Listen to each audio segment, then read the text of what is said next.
algunos tendones que el grupo que expone ha presentado ya en la metodología de aula inversa. Todos han debido revisar el video y la bibliografía que se les ha enviado. Y solamente en músculo vamos a hablar de generalidades, puesto que si nos ponemos a desarrollar cada segmento muscular, no acabaría mucho, no nos alcanzaría el tiempo. Y en tendones vamos a hablar específicamente de tendón de Aquiles y tendones flexores y extensores de la mano y la muñeca, que por orden de frecuencia representan el mayor volumen de consulta, tanto en emergencia como en el consultorio externo. Entonces, la metodología es similar que ayer. Yo prefiero que no se pase la hora escuchando a alguien exponer, por eso es que el grupo ha enviado el video de la exposición con antelación y vamos a proceder a hacer solamente la evaluación continua, ¿no? Que es que todos procuren participar. Recuerden que aquí no hay pregunta o respuesta mala, siempre es posible corregirlo y mejorarlo. Pero también si no han tenido la gentileza de leer nada antes de venir a clase, es por gusto que estemos acá, ¿no? Si ustedes no vienen leyendo el tema con antelación, lo que realmente podría ser una sesión de aprendizaje en donde reforzamos y aclaramos algunas dudas que ustedes puedan tener, simplemente se convierte en un monólogo de mi parte, y ustedes me escuchan, me escuchan, me escuchan y no hay ningún tipo de interacción. Para mejorar inclusive la dinámica, para no hacerlo tan aburrido o agresivo como ha sido ayer, voy a encargarle a las tres doctoras que han preparado el seminario que sean ellas quienes realicen las preguntas y yo voy a, dependiendo de la complejidad de cada una, voy a ver si las resuelvo yo o las resuelve uno de ustedes. Voy a poner mi galería grande. Ujú. Ah, ajá, ajá, ajá. ¿Listo? No, doctor. Hasta luego, doctor. Y les voy a pedir que enciendan vuestras cámaras.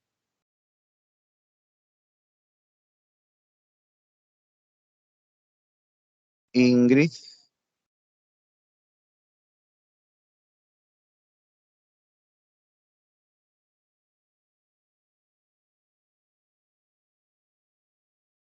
Pedro, Natalia, Patricia,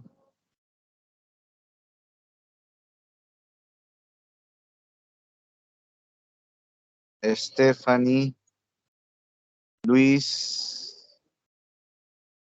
Entonces, los expositores son Patricia, Ingrid y Luis, ¿no? No, Patricia, Natalia y Luis. Sí, doctor. Ya, muy bien. Gracias. Muy bien, igual que ayer, de los cuarenta y tantos, 9. Como decía mi hermano, me vale madre, o sea, si vengan 5, igual, hacemos clases. Muy bien, entonces vamos a empezar por músculo, ¿ya? Patricia, comienza. ¿Qué preguntas, qué conceptos, qué contenidos te parecen los más importantes de tu exposición? Sí, doctor. ¿Cuál es la unidad funcional del músculo? ¿Cuál es la unidad funcional del músculo? En todo caso, ¿cuál es la anatomía del sistema muscular? Pedro, La unidad del músculo es la sarcómera, ¿no? Si hablamos, se refiere microscópicamente a la estructura muscular. háblame en conjunto. Nosotros sabemos que tenemos dos tipos de músculo, ¿no? El El liso y músculo el estriado, estriado. claro, el estriado y el Hablemos del esqueleto. estriado objetivamente. El músculo estriado está dividido en dos grandes grupos, ¿no? El estriado esquelético y el estriado cardíaco, ¿no? El estriado esquelético es el que está unido, bueno, en lo que es la estructura ósea, el esqueleto apendicular, axial.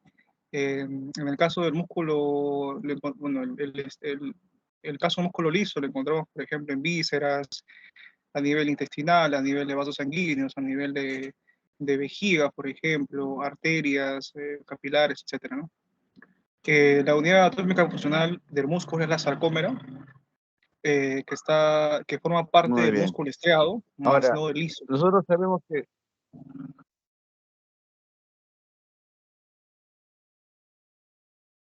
Sí, continúa, continúa. Ya, que la sarcómera está presente en el estriado, más no en el liso, ¿no? La sarcómera, ya que preguntó ello, está conformado pues, por filamentos de actina, miosina, los diferentes discos Z, línea M, discos, banda aciotrópica, inosotrópica, etcétera, ¿no? Que va a permitir la contracción, la fisiología de la contracción muscular, pues, ¿no? Exacto, Ajá. perfecto. Muy bien, Pedro. Las palabras clave aquí es sarcómera y miosina, ¿no es cierto? Son los elementos más importantes, porque en sí el músculo es un conjunto de elementos, ¿no? Así como la neurona son muchos axones, nosotros tenemos que entender que el músculo no es una unidad, no es un bloque como un hueso, es un conjunto de fibras musculares, cada una independizada, cubiertas por su perimicio y finalmente que forman un paquete muscular que está dividido por un tabique de otros, que cada uno independientemente va a realizar una función o movimiento, pero es como un obrero y un capataz, el músculo no funciona si no hay una inervación motora que lo active. Entonces ahora lo que tenemos que saber, entendida la anatomía, es cuál es objetivamente, Joaquín, la fisiología del músculo, cómo el músculo funciona.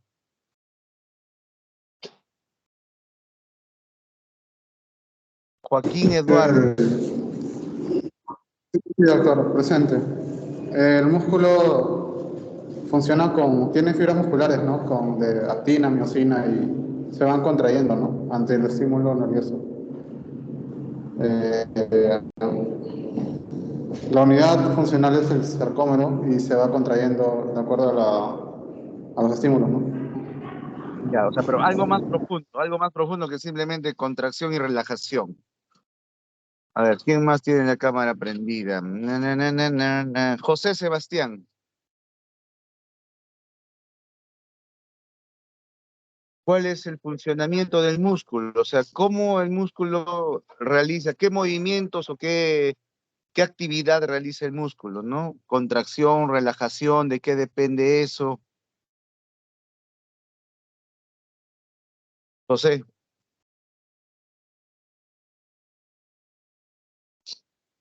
nada. A ver, ¿quién más? ¿Quién están los expositores? Luis, Patricia, Natalia. A ver, Ingrid, ¿cuáles son las funciones de los músculos? Sería sobre ¿Cuál todo movimiento? para poder realizar el desplazamiento, doctor, la tonicidad de los músculos, también en parte podría ser protección, ¿no? En el caso, por ejemplo, del abdomen. Ya. Patricia Meilín, explícanos. Le explico sobre en fisiología de la contracción muscular. Fisiología del músculo, así es. Explícanos qué es la Sí, contracción y qué es la relajación muscular. sí, doctor. La contracción es cuando las fibras de actina recurren a las fibras de miosina y se reduce lo que es el espacio.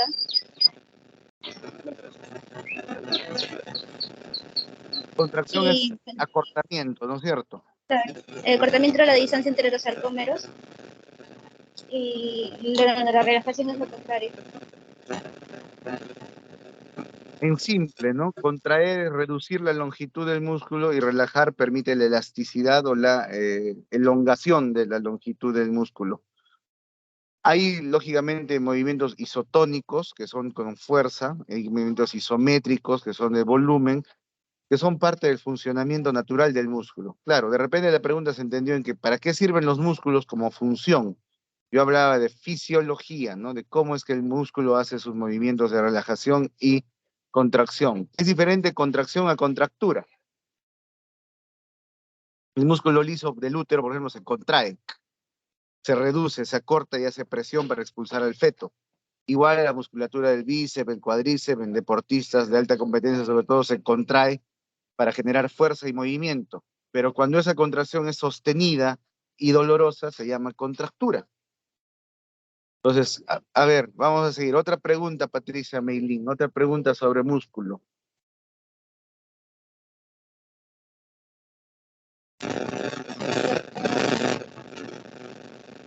¿Cuáles son los tipos de fibras musculares que hay?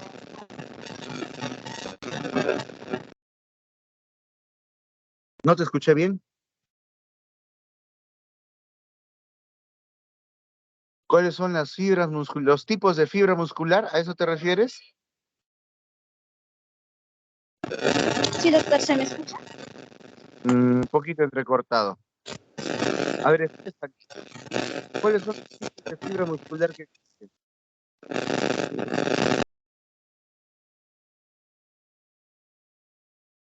Stephanie, Ale,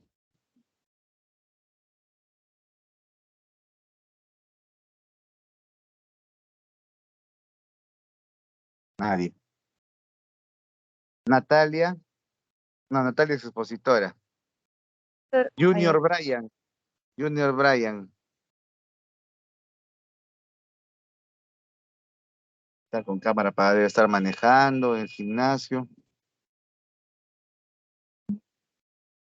Carola y Amalia Stocóndor, ¿cuáles son los tipos de fibra muscular? Había tres tipos, tipo ABC, en el cual eh, el tipo B era más localizado para que pueda localizar el dolor. El tipo A era más un dolor más diferido. Más o menos. A ver, ¿quién más? Patricia, a ver, tú de una vez responde porque estamos demorando mucho en fisiología. ¿Qué tipos de fibras musculares existen?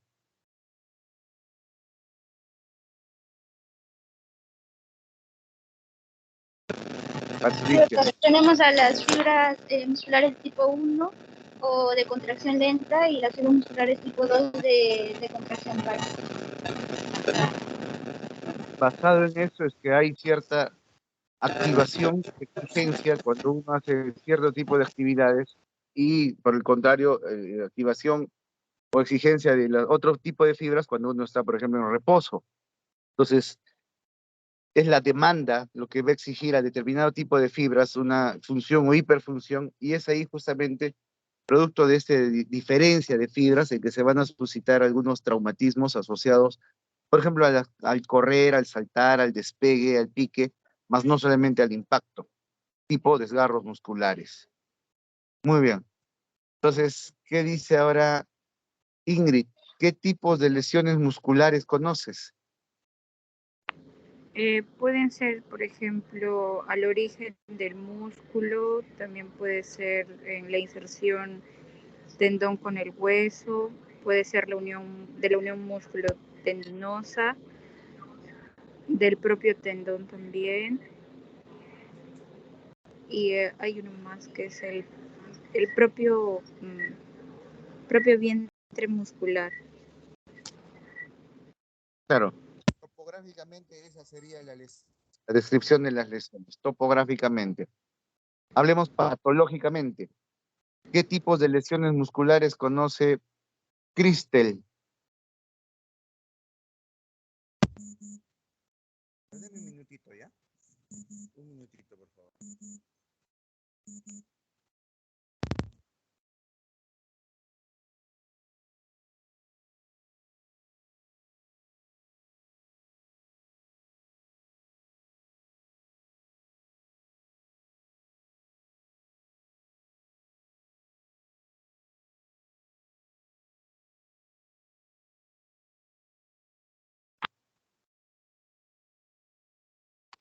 Ya. Ahora sí. ¿Dónde se fue ahora Cristel? ¿Qué tipos de lesiones musculares o qué mecanismo de lesión muscular conoces?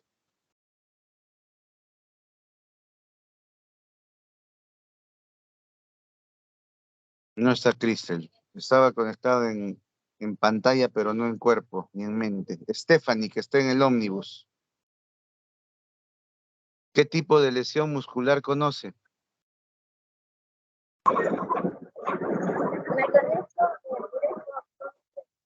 No, ya, olvídate. No te escucho nada y todos se van a burlar de que Villarreal hace clases en el ómnibus. Voy a dar por participada tu actividad. Por eso no creo que el horario de clases sea el óptimo. Porque yo hubiera preferido 1000 veces tenerlos aquí en la guardia que dictarles clases. Pedro está en su casa. Sabemos que hay dos Conozco tipos las, de mecanismos, ¿no? Para ir centrando la idea. Mecanismo directo y mecanismo indirecto. ¿Cuáles son las lesiones de tipo directo y cuáles son las lesiones de tipo indirecto en el músculo? claro, entiendo que el mecanismo directo es la lesión muscular extrínseca, ¿no?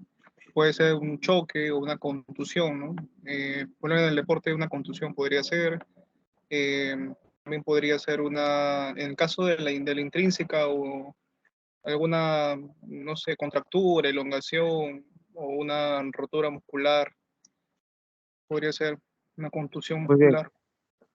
Lo que es directo, como bien has dicho, es un mecanismo externo, ¿no? Una fuerza o una energía que impacta o lesiona el músculo en la misma zona donde la energía descarga. Un golpe, un impacto, un atropello, un corte también es un mecanismo directo, ¿no? Una sierra, un cuchillo puede seccionar el músculo, la piel y el músculo. Y lo indirecto es que las fuerzas son alejadas. A la cabeza de ello, las fuerzas de oposición, ¿no? Cuando uno jala, corre, despega y hace una lesión, como digamos, por un arrancamiento, ¿no? Como un elástico, que una porción va para el norte y otra va para el sur y se rompe la fibra muscular. Hay otras lesiones, otra tipología que se podría llamar lo agudo y lo crónico, otras lesiones que se llamarían las lesiones por fatiga muscular, ¿no? Por sobreexigencia muscular, que no necesariamente son lesiones que alteran la anatomía del músculo, sino solamente alteran la respuesta funcional y por ende son generadoras de dolor. Entonces, no es lo mismo una contractura que un desgarro. No es, yo me voy a hacer, pónganle, una caminata de trekking a la montaña, al cerro, como le llamamos los peruanos, ¿no? Nosotros tenemos montaña. Y después de caminar 4 o 6 horas voy a sentir una fatiga muscular, por isquemia, por sobredistensión, y eso me va a llevar a una contractura, de repente un calambre, manifestaciones localizadas, pero que no implican una alteración anatómica del músculo. Por el contrario, si estoy jugando fútbol, hago un despegue, salto, giro y siento un tirón en el muslo, probablemente lo que yo voy a tener es un desgarro muscular del cuádriceps. Que dicho sea de paso, en las lesiones deportivas es alrededor de la rodilla donde con más frecuencia se van a presentar las lesiones musculares, así como hemos visto ayer también que son lesiones deportivas las más frecuentes que van a comprometer al menisco y al ligamento.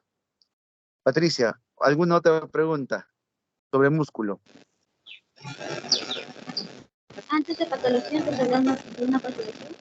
¿O ya podemos empezar? Ya entra a hacer lo que tú quieras preguntar. Tú eres la que prepara el seminario. ¿Cuáles son las ideas fuerza de tu seminario? O sea, ¿qué es lo más importante para ti que debe quedar en la cabeza del compañero? En el caso de una contusión muscular que ya se está mencionando, ¿cuál sería su tratamiento?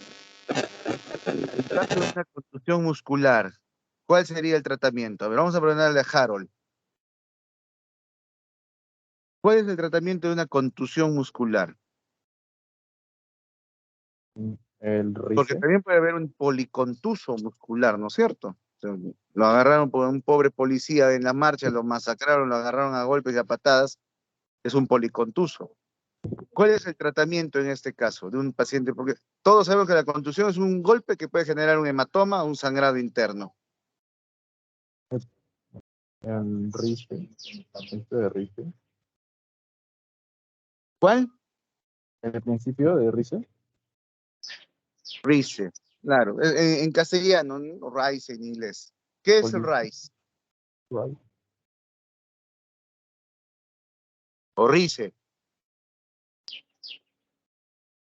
Carola y Amalia, ¿qué es el RICE? El RICE. Raíces de res, descanso, raíces de hielo, bueno, ponerle temperatura fría, ¿no?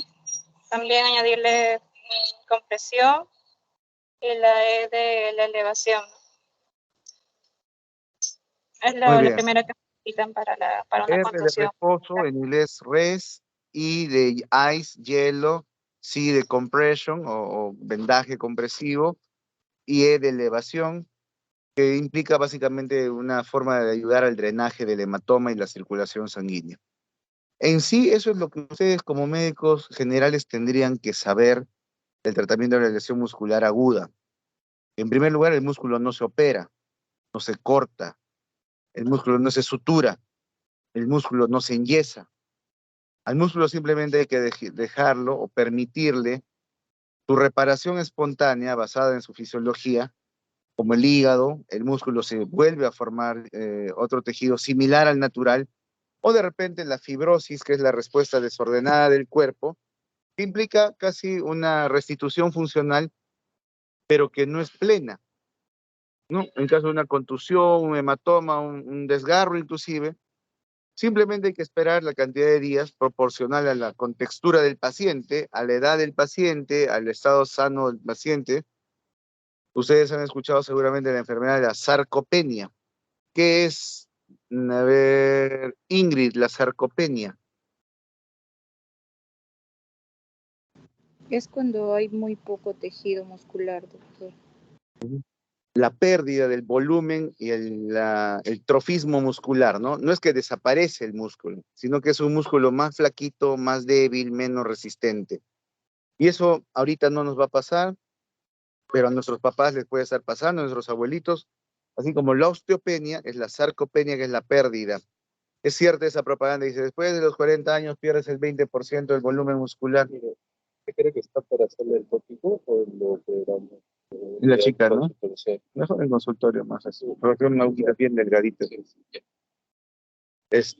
Y eso que tú no te puedes levantar de la silla con un solo pie, es una prueba básicamente de fuerza muscular, y la fuerza muscular se debe al tono, al trofismo del músculo. Entonces, hoy en día hay una tendencia muy importante, que yo también estoy tratando en mi sobrepeso de poder adaptarme a esto, que la mejor forma de preservar musculatura no es alimentación. Antes la gente creía, no, tienes que comer bien para que cuando estés viejo tus músculos y tus huesos estén sanos. Por el contrario, lo que nosotros como médicos generales debemos propulsar en nuestra población, en nuestra sociedad, en nuestro entorno familiar, es que la gente haga ejercicio, ¿ya? Y pichanguear los domingos no es ejercicio. Ejercicio aeróbico es caminar, correr, piscina, bicicleta, ¿no? No deporte de contacto o despegue. Por el contrario, ahí se puede lesionar uno más que los demás que no hacen mucho ejercicio. Y esa musculatura va a permitir protección ante caso de lesiones. Y en caso de lesiones va a permitir mejor reparación. Hay otro extremo, tampoco saludable, que son los que van al gimnasio y paran poniéndose pues la pichicata y desarrollan musculatura exagerada, pero totalmente frágil, vulnerable a cualquier traumatismo y con muy mal pronóstico de reparación, porque son células hipertrofiadas, o sea, solamente son células grandes, más no células fuertes. Un poco de vanidad que tienen ellos, ¿no? Entonces, por el enfoque general de la lesión muscular, lo único que tenemos que saber es que ni bien hay un trauma, nada de frotaciones, nada de cremas, nada de emplastos, reposo, hielo, su venda y su pierna en alto. Y ahí quisiera aprovechar en hacer una pregunta a Ingrid, por ejemplo. ¿Cuáles son los exámenes auxiliares que solicitas en caso de una lesión muscular? Podría ser una tomografía, doctor. Una tomografía. ¿Qué dice Harold? Una radiografía. Una radiografía. ¿Qué dice Caroline? Solo está mi grupo acá. De 10 son 6 son míos. Me doy por honrado, la verdad. Podríamos también ecografía. Ecografía. Cuando hablamos de lesiones de partes blandas, habíamos mencionado ayer, por ejemplo, los ligamentos colaterales superficiales que son accesibles a través de la piel y no hay un elemento óseo o sólido que se interponga en el sonar del ultrasonido. Los exámenes que son más sensibles son la ecografía y la resonancia.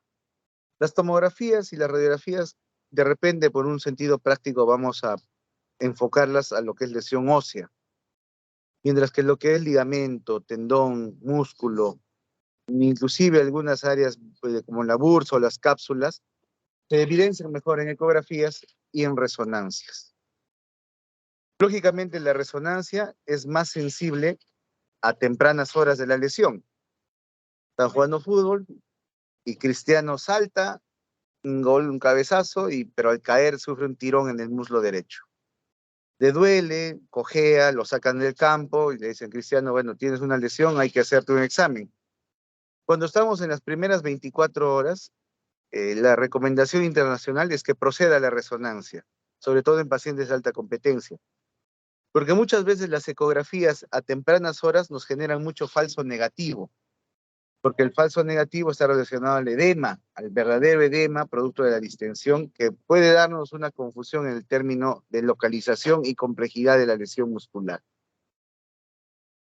La resonancia es sin contraste, nuevamente les digo, y la resonancia tiene la peculiaridad que te permite identificar la lesión tanto en su área profunda o superficial de localización, en la extensión, en la respuesta, en la cantidad de hematoma, es decir, es mucho más exacta. Prueba de ello es que es para deportistas o círculos médicos de alta complejidad. A mí, por ejemplo, que me pondría a jugar de repente en el campeonato de fútbol del colegio de mis hijitos, me pongo a correr, me siento un tirón, me parecería exigente o excesivo, perdón, que me hagan una resonancia si en una ecografía puede verse bien si es un desgarro muscular o no. Y al final el plan de tratamiento va a ser el mismo. La trascendencia está cuando la lesión muscular involucra a la estructura tendinosa. Ahí sí es mucho mejor hacer la resonancia porque te va a dar mejor panorama de la complejidad. Hay un grupo de lesión músculo-tendinosa que se llaman las lesiones por abulsión, que terminan arrancando pedazos de hueso, como en la sínfisis del pubis, por ejemplo, que arranca un pedazo, o en el isquion, perdón, que arranca un pedazo de hueso producto de la distensión de los isquiotibiales. En ese caso sí me podría servir una tomografía o una radiografía para ver un fragmento óseo libre producto de esa distensión, pero no es lo habitual. ¿Qué pasaría si yo tengo un paciente, Stephanie? ¿Sigues en el carro? Has cambiado de carro, ¿no? Sí, ya. Está bien, hija, no te preocupes. A ver. Es que Chris se le está conectada, pero no prende su cámara. Edilson, ese nombre. Primero, bienvenido, ayer no viniste. Edilson, ¿qué pasaría si yo tengo un paciente que está trabajando en una zona rural y de pronto se desbarranca, o mejor dicho, hay un deslizamiento del cerro y ¡fua!, lo aplasta por completo, cuerpo entero aplastado en la tierra? Se dan cuenta, unos minutos, lo logran extraer, lo rescatan y lo llevan a un hospital. ¿Existe algún tipo de complejidad en la lesión muscular de este paciente o es poco probable que tenga lesiones musculares? Y de ser así, ¿cuál es la sospecha diagnóstica? Edilson, no está. A ver, ¿qué dice Pedro? Yo opino que sí hay un compromiso, ¿no? El hecho de la contusión misma de las piedras que están cayendo, ¿no? Es un traumatismo directo sobre el impacto mismo sobre el cuerpo muscular, ¿no? La compresión que se hace al músculo por ese traumatismo directo. Eso sí, ¿no?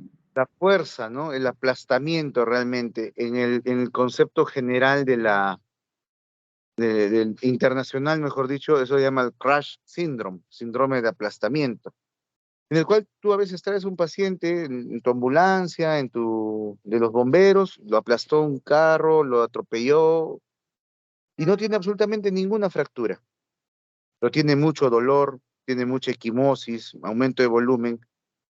A veces pecamos de omisión y decimos, oye, como no tiene nada roto, que se vaya a su casa, pero no nos damos cuenta que por el mecanismo de energía ha habido una compresión celular que ha explotado el contenido celular al torrente sanguíneo y eso ha liberado una serie de elementos como la mioglobina, la creatinquinasa, que son elementos tóxicos cuando son en excesivo volumen en el torrente sanguíneo. como por ejemplo pueden generar un taponamiento renal. Y ese taponamiento, sin necesidad de ser una hipovolemia, sino simplemente un taponamiento por la mioglobinuria, va a generar una insuficiencia renal y el paciente puede morir, porque simplemente todos sus músculos, músculos más grandes y potentes, se han estallado y han liberado sus elementos formes, más allá del potasio mismo, que también puede indirectamente generar cardiopatía o hiperpotasemia, y esto llevarlo a la letalidad. Entonces, cuando tengan un paciente que lo ha aplastado, lo ha enterrado, le ha caído un muro encima o ha estado relativamente mucho tiempo debajo de una compresión continua en todo el cuerpo, siempre sospechen que ese paciente puede hacer una falla renal o una falla cardíaca producto del estallamiento celular, en el crash syndrome. En el mismo concepto más o menos se va a manejar el síndrome compartimental, ¿no? Que las células destruidas producto de la isquemia permanente van a ir a una mionecrosis, o sea, el músculo se va a morir, porque donde ahorita hay estabilidad en el flujo sanguíneo, cuando se produce el síndrome compartimental, el aporte sanguíneo es nulo, y esto va a generar una isquemia tanto del nervio como del vaso, y de esa manera va a llevar a una mionecrosis irreversible, por más que le hagas un injerto, por más que le hagas un trasplante de músculo, eso no se da, y ese músculo está perdido. Y ahí es donde se presentan las secuelas, se llama, por ejemplo, la contractura isquémica de Boltzmann, que es una de las consecuencias del síndrome compartimental. Reitero, ya para cerrar la idea de músculo, el músculo no se opera. Y si se tuviera que suturar, por ejemplo, como en una cirugía traumatológica del fémur, que abrimos el tensor de la fascia lata y llegamos hasta el músculo, ustedes cuando han entrado a salas se habrán dado cuenta que el músculo no se cose. Algunas áreas muy extremas se aproximan con una aguja y un hilo para que no estén diastasadas y eso genera algún tipo de disfunción, sino por el contrario, lo único que se va a suturar o aproximar de forma hermética y resistente es la fascia muscular, es decir, la última capa del músculo antes de volverse piel. Esa fascia muscular es una especie de protección o tabique que va a segmentar al compartimento muscular, pero que también se convierte en un arma de doble filo porque esa es la zona donde se van a presentar en la mayoría de los casos los síndromes compartimentales. Muy bien. Voy a prender mi ventilador un ratito.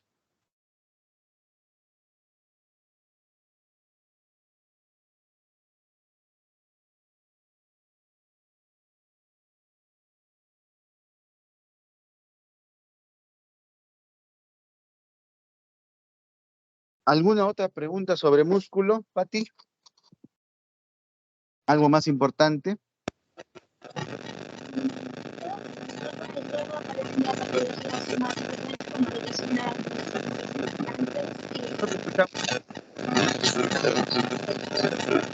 Disculpe, doctor, ¿me escuchan? Ahora repite la pregunta.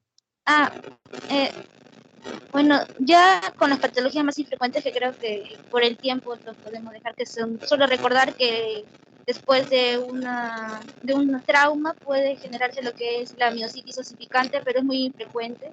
Y también puede aparecer hernias en las zonas musculares, especialmente lo que es el compartimiento tibial anterior y el muslo.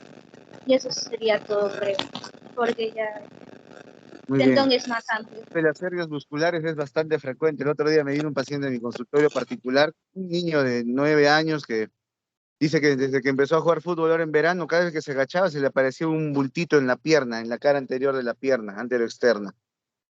Y el papá no entendía por qué, y decía que si era un tumor, era algo malo, y de verdad es una diastasis de la fascia muscular que generó un agujerito, y por ese agujerito cuando él hacía fuerza, el músculo era tan potente que protruía, y es lo que se llama hernia muscular. No es quirúrgico, a no ser que sea muy grande o sea una diastasis, pero en la mayoría de los casos simplemente queda como un signo producto de una movilidad. Muy bien, vamos a pasar ahora a tendón, ¿no? Tendón son Natalia y Luis, ¿no? Doctor, ah, Sí, sí, también hemos hecho ese tema. perfecto. Entonces, tendón hemos dividido en tendón de Aquiles y tendones flexores y extensores de la mano y la muñeca. Vamos a comenzar por el tendón de Aquiles. A ver,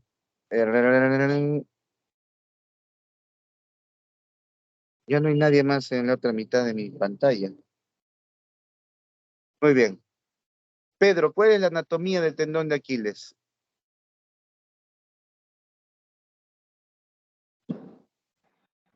Tengo entendido que se va a insertar en la parte posterior de lo que es del calcáneo del pie, en lo que es a nivel del talón, ¿no? Y permite la flexo extensión del pie, ¿no? ¿Qué músculos forman el tendón de Aquiles? Mm, no recuerdo ahorita. Caroline,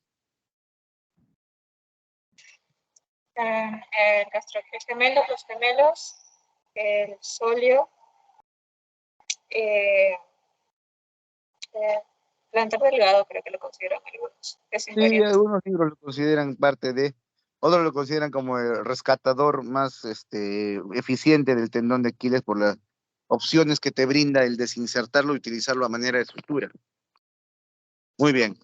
Entonces, lo más importante es entender que los gemelos nacen por encima de la rodilla, no nacen en la pantorrilla misma, nacen por encima de la rodilla y llegan conformando un tendón grueso de cierta longitud de 7 o 8 centímetros hasta el polo posterior del calcáneo donde se va a llegar a insertar y provoca el movimiento de hiperextensión del pie o pues, extensión plantar o extensión en equino, pie en equino. Esa es la función del tendón de Aquiles. En otras palabras, es lo que te permite ponerte de puntillas de pies. Si no tuvieras tendón de Aquiles, no podrías caminar de punta de pies ni subir, bajar escaleras. ¿Cómo se lesiona el tendón de Aquiles? Harold. Sí, doctor. Puede ser un trauma indirecto, ¿no? Por actividades físicas.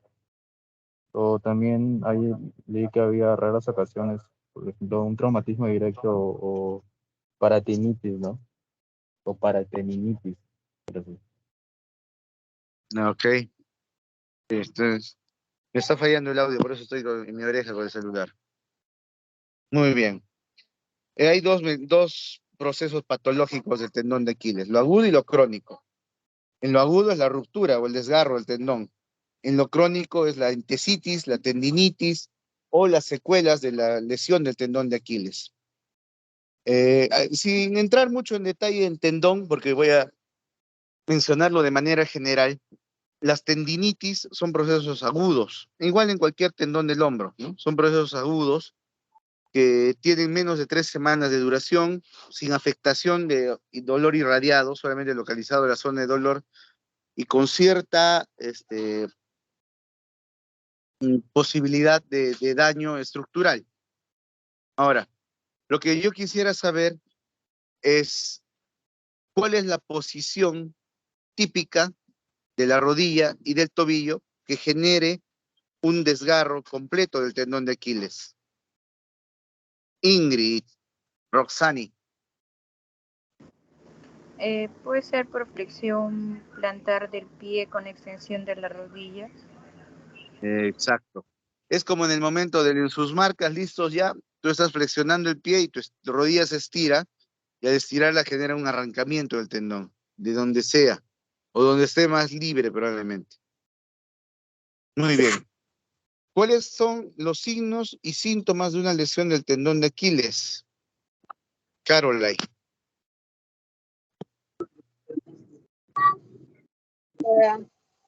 Puede presentar tal vez un chasquido. También el dolor intenso, un chasquido.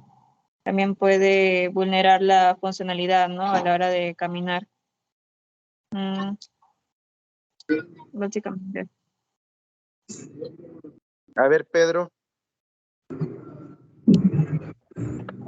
Hay un signo que se llama el signo de Thompson, que es cuando todavía hay una compresión de la pantorrilla y eso genera que la planta del pie se flexione, ¿no? Porque por contracción del tríceps.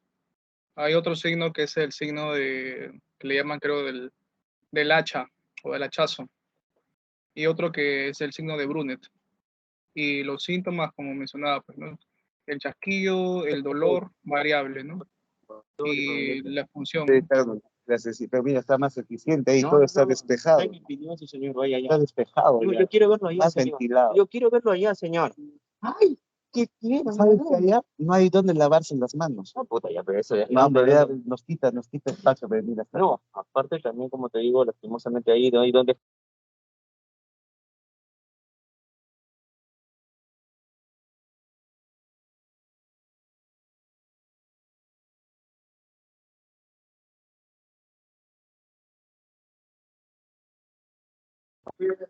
acá. Este paciente es una referencia para el 2 de mayo que no se lo llevan.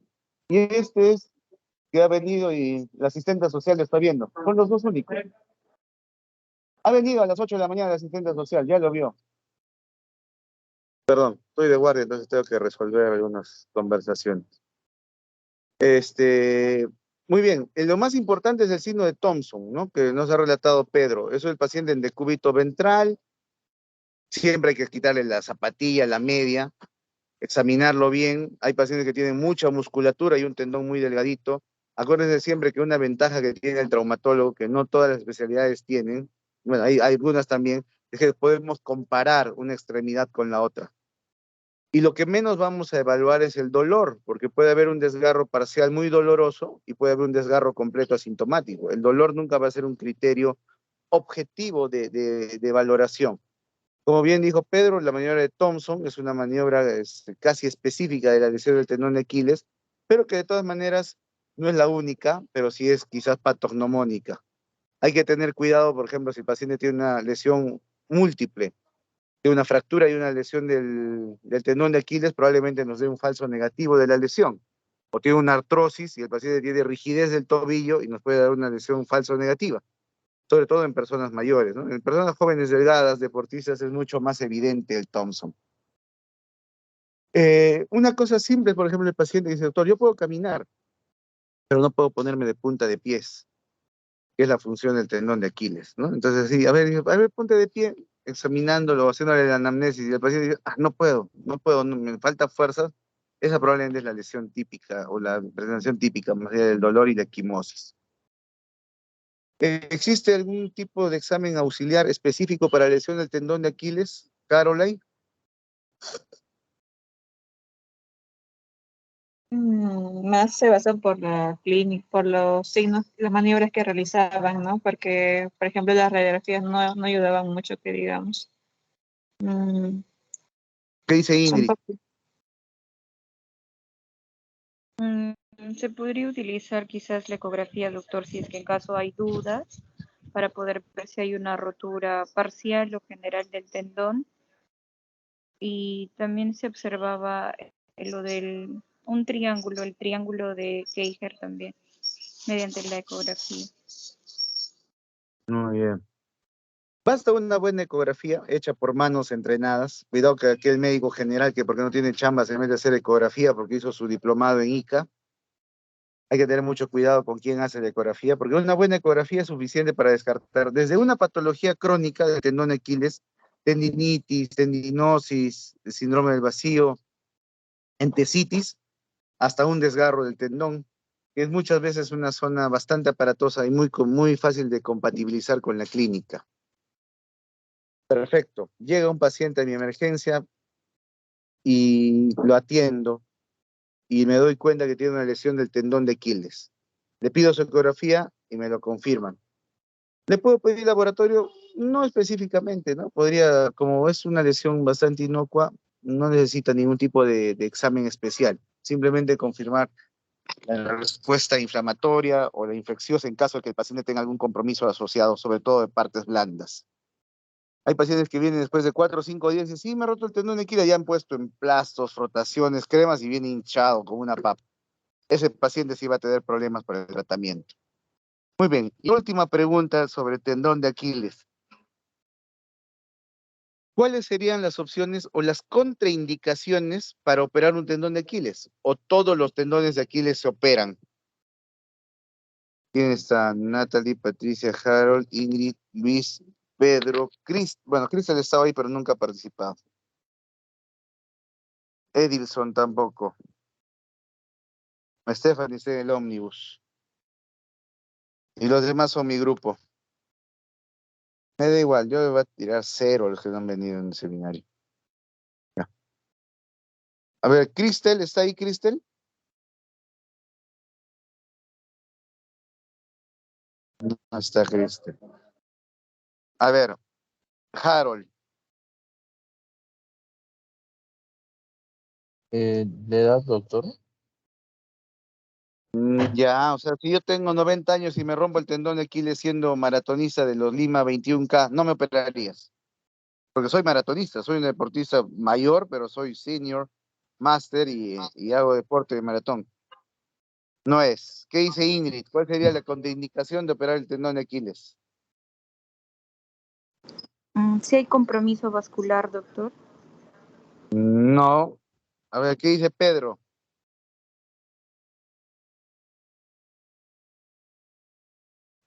Eso sí, no sé. Muy bien. ¿Qué dice Patricia Meilín? ¿En qué casos no se opera un tendón de Aquiles?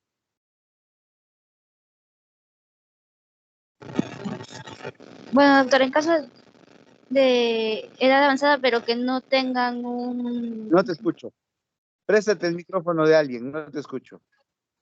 Yo, doctor.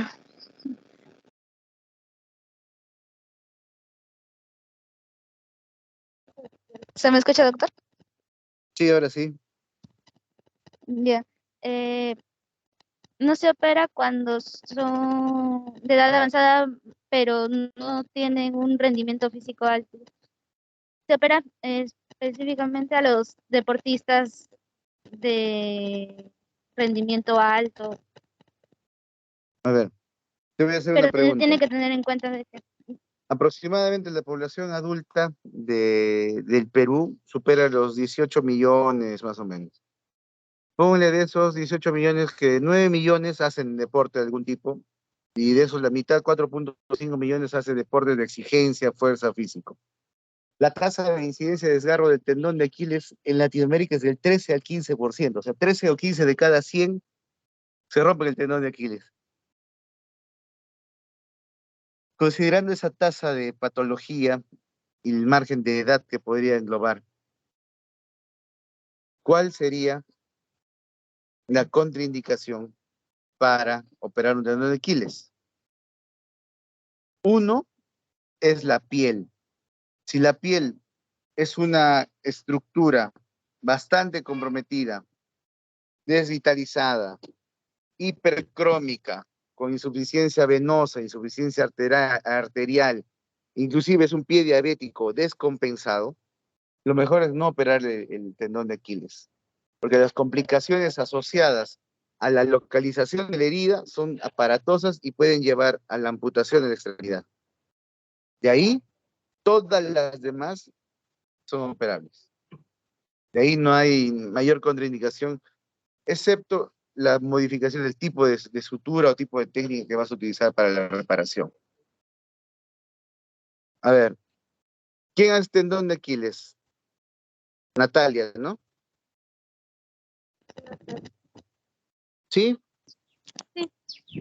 Ya, ¿alguna pregunta, Natalia, para los panelistas? Ah, puede ser también acerca de los factores extrínsecos que pueden actuar en una lesión, ¿no? ¿Es A como ver, aporte, doctor, o pregunta? como aporte o como pregunta, lo que Ah, quieras. ya.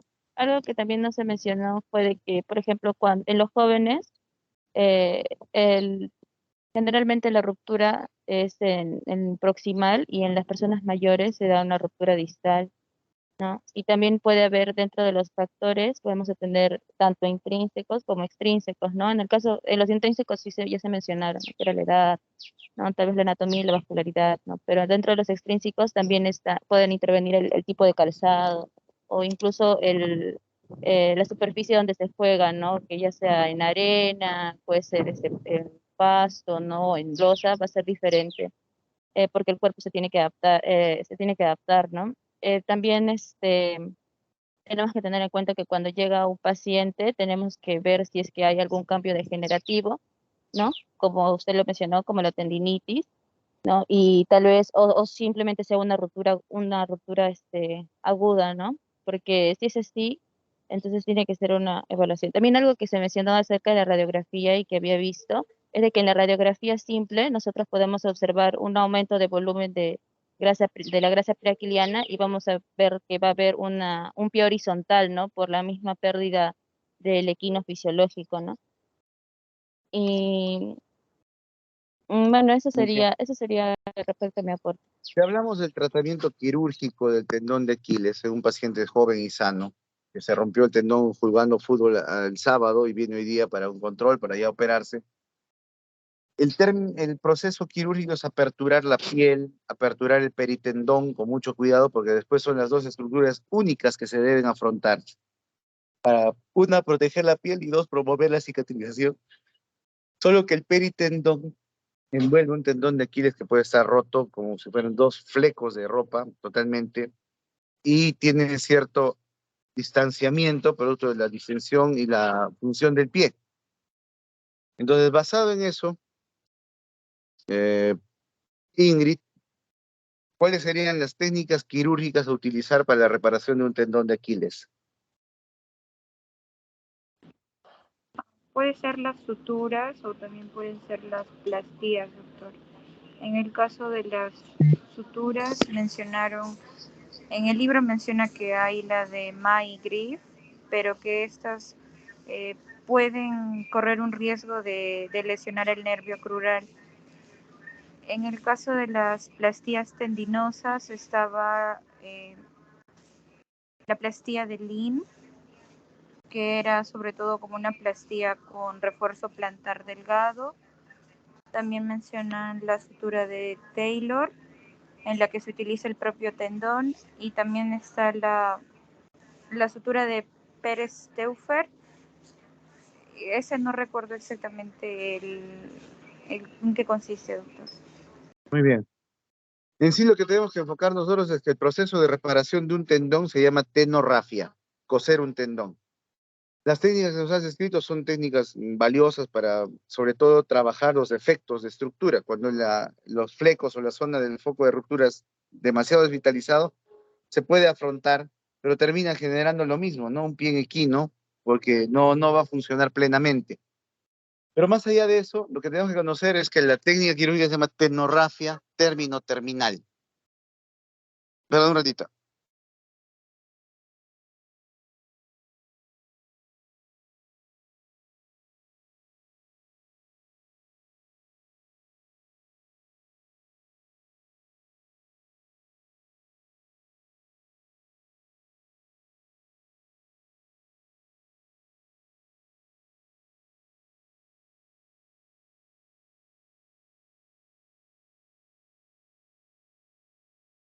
Entonces, la tenorrafia término terminal se hace, como dijo Ingrid, con algunas suturas. Yo personalmente uso el nylon, no uso el Vicryl o Vicryl, porque la reacción del Vicryl produce granulomas internos, es muy alérgeno, es polietilenglicol. En cambio, el nylon es mucho más benévolo con la irritación. Ahora, después de haber suturado un tendón, lógicamente yo tengo que pensar que ese tendón va a tomar un tiempo en cicatrizar. Y por ende voy a pasar una inmovilización. Le voy a poner un yeso muslopedio con el tobillo en equino y la rodilla en flexión. ¿Por qué la rodilla también se es el tendón de Aquiles? Porque al bloquear la rodilla en flexión estoy relajando los gemelos. Y eso va a permitir que no haya tensión de oposición en el foco. Simplemente cuando pongo una bota, los gemelos siguen activados, flexionando y extendiendo la rodilla y eso puede ser perjudicial. A las 3 semanas abro ese yeso y ahí sí lo vuelvo tipo bota y con la férula en 90 grados. Y 3 semanas después la retiro todo para que empiece a hacer terapia física y marcha plena. Básicamente el pronóstico del tendón de Aquiles es muy bueno en pacientes jóvenes. Yo tengo varios pacientes aquí del hospital que los he visto, los he operado y los veo volver a trabajar, técnicos, seguridad, todos con muy buen pronóstico. Más allá de cuántas partes se ha roto, yo pienso que mucho de la reparación del tendón depende de que sea oportuno y temprano. Si no, va a tener muchas secuelas y va a tener cojera. O sea, no es que no va a caminar, sino va a arrastrar el pie porque no puede subir la punta del pie por el daño del tendón. o bajar, perdón, la punta del pie por el daño del tendón. Muy bien. Tengo que pedirles disculpas, tengo que cerrar antes la clase, porque ha llegado un par de emergencias acá y está solo el residente, entonces van a necesitar mi ayuda. Está pendiente lo de tendones, flexores y extensores, ¿ya? Yo no, como les digo, no me afecta que vengan 5, que vengan 10, los que quieren estarán, los demás tendrán sus razones. Gracias por su tiempo. Ya, doctor, hasta luego, gracias. Ya los del grupo vienen rapidito, que hay pacientes acá. Ok, doctor.